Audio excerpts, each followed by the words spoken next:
kitchen. I'm Chef Victoria Love, and today we're going to make a maple brown sugar granola.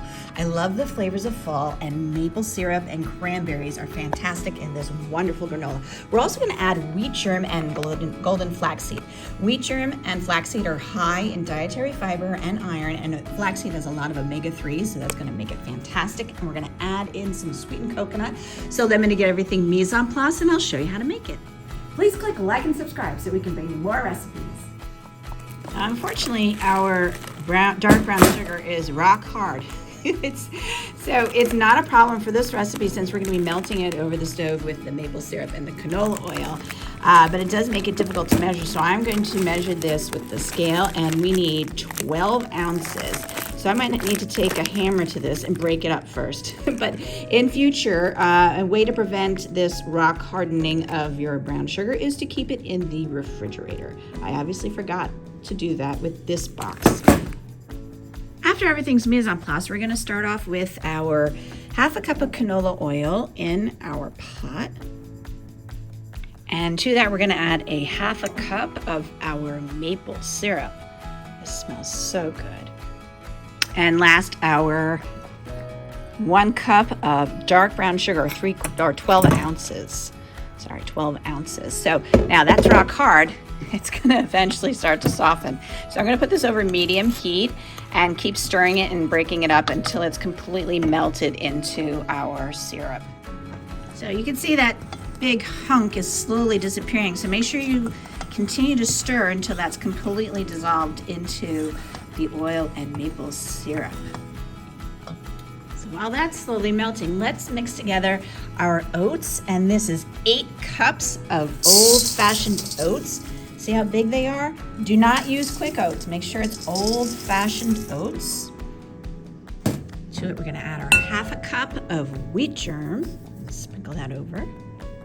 2 tablespoons of the golden flaxseed. And 3/4 of a cup of flake coconut. I love coconut. So we're just gonna stir this all together and make sure you break up any large clumps of that coconut.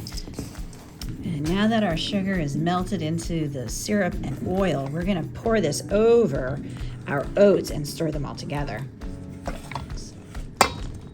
There we go. I'm just gonna fold it all together and make sure that sugar gets spread evenly over all of the oats. Now that it's stirred together, we're gonna pour it onto a silpat lined half sheet pan, or if you don't have one of these, it's a silicone mat, you can use parchment paper and just eyeball it half. Okay, we're gonna do 2 half sheet pans. Pour this out, and you want to, once you get it all out, you want to spread it around.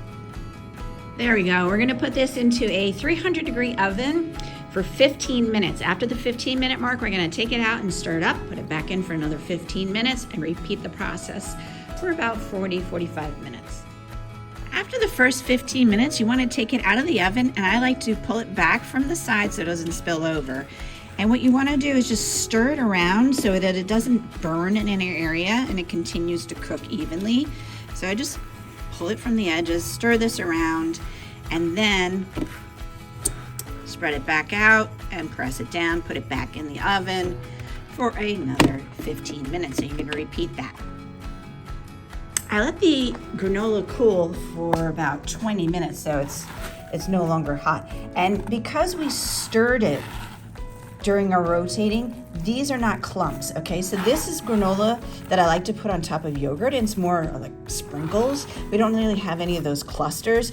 I mean, I have one big cluster, but I'm gonna make another batch in my next YouTube video to show you how to make the actual clusters so that we can mix them all together. But for this batch, I just wanted to have it individually broken up so it goes on yogurt and a salad topping. And so we're gonna put all of this into our bowl, and we're gonna mix it together with our dry ingredients. Now I just wanted to point it out to you, I'm using dried fruit that I just opened, and they are nice and plump. So make sure you use dried fruit that you've just opened, or if you're using fruit that you've already opened and has been sitting around for a while, if it's little pebbles, you've gotta rehydrate them with boiling water for 2 minutes, drain it and blot it dry, and then add it to your granola. So this is our 1.5 cups of golden raisins and our 1.5 cups of raisins and our 1.5 cups of cranberries. Now, when you make your own granola, you can tailor the flavors any way you like. So if you would prefer all cranberry, go right ahead, or all raisins, whatever you prefer. Even maybe you want to put some apricots in, jazz it up and do it the way you'd like to do it. That is the wonderful things about making your own granola, is that you can tailor it to the way you like it. So once we get all of our dried fruits in there, we're just gonna stir it up, and then it is ready to be served.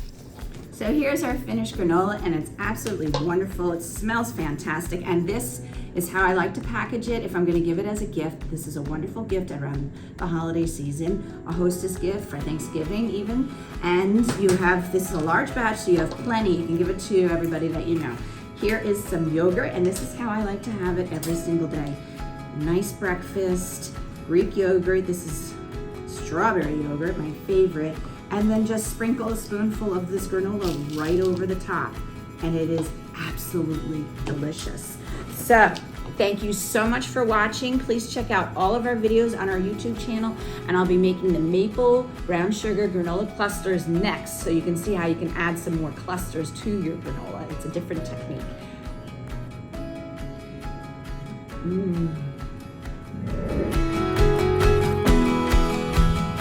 For more recipe demonstrations, please click like and subscribe to Chef Victoria Loves YouTube channel and have fun in the kitchen. Thank you.